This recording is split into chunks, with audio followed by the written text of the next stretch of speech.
सृष्टि की रचना और माता दुर्गा, अष्टंगी व ज्योति निरंजन ब्रह्म की उत्पत्ति किसने की? अथर्ववेद भाषा भाष्य भाष्यकार है तीसरे ने, ये जय प्रदजे विद्वानस्य बंधु विश्वा देवानाम जनीमा विभक्ति ब्रह्मे ब्रह्मणे उद्भारे मध्यात नीचे ऊंचे सवधा अभी प्रतस्थो। सर्वप्रथम देवताओं व ब्रह्मांडों की उत्पत्ति के ज्ञान को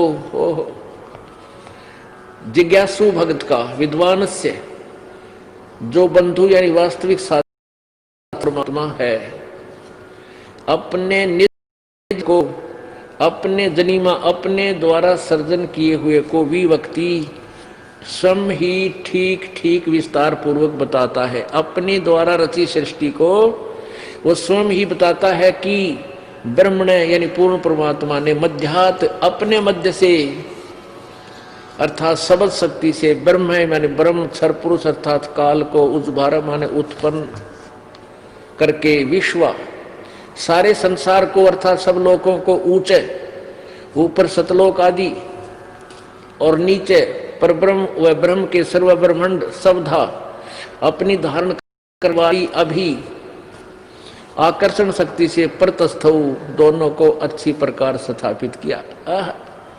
कति कंसेप्ट क्लियर। उस परमात्मा ने सबसे पहले अपने वहां एक शक्ति उत्पन्न की, उस से सब ब्रह्मांडों को ठहराया और फिर उस परमात्मा पूर्ण परमात्मा आप ही आकर अपने निज साथी को विशेष भगत को बताता है। वो अपने द्वारा रची हुई सृष्टि को स्वयं ही ठीक ठीक वर्णन करता है कि पूर्ण परमात्मा ने अपने मध्य से मध्यात अपने अंदर से अपनी सबद शक्ति से इस ब्रह्म काल की उत्पत्ति की।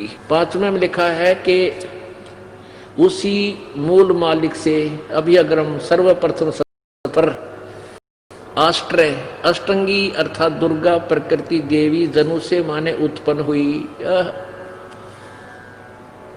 सैबुद्धिन्यात आष्ट्रय जनु से, आष्ट्रय माने अष्टंगी 8 भुजा वाली दुर्गा की उत्पत्ति हुई।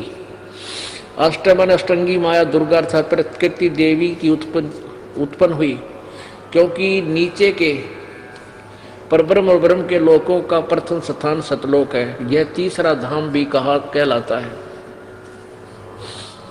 तस्य इस दुर्गा का भी मालिक यानी उसका भी पिता सम्राट राजाधिराज बृहस्पति सबसे बड़ा पति यानी परमेश्वर वह जगत गुरु देवता परमेश्वर है।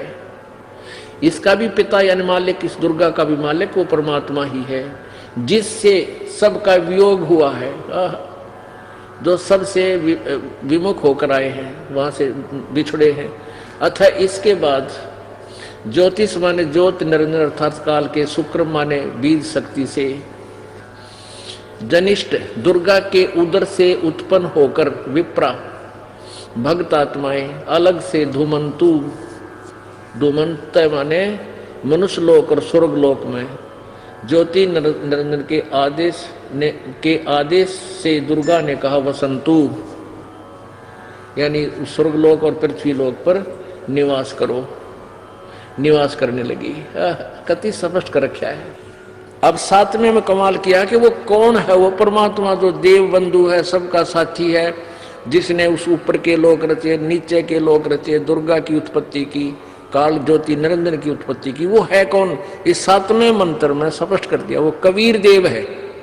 अथर्वाणम पित्रम यानी जगत, अथर्वाणम माने निश्चल अचल अविनाशी है जो, पित्रम माने सबका पिता, देव बंधु सभी पुण्यात्माओं का साथी, बृहस्पतिम जो सबसे बड़ा भगवान, नमसा यानी जो विधि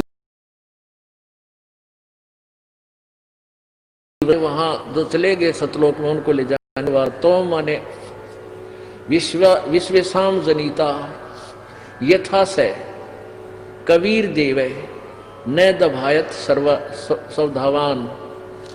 ये कबीर देव, ये कबीर देव, वो कबीर देव है, वो कबीर प्रभु है जो अथर्वाण माने अचल अविनाशी, पितरम माने जगत पिता, देव बंधु भक्तों का वास्तविक साथी अर्थात आत्मा का आधार, बृहस्पतिम जगत गुरु, बृहस्पति माने सबसे बड़ा ज्ञानदाता परमात्मा, चय तथा नमसा विनम्र पुजारी अर्थात विधिवत साधक को सुरक्षा के साथ गच्छात, सतलोक गए हुओं को सतलोक ले जाने वाला, विश्वेशाम यानी सर्व ब्रह्मांडों का की जनिता रचना करने वाला अर्थात जगदम्बा अर्थात माता के गुणों से युक्त भी युक्त, न दबायत काल की तरह धोखा न देने वाले, स्वाधावान मन स्वभाव अर्थात गुणों वाला, यथा ज्यों का त्यों अर्थात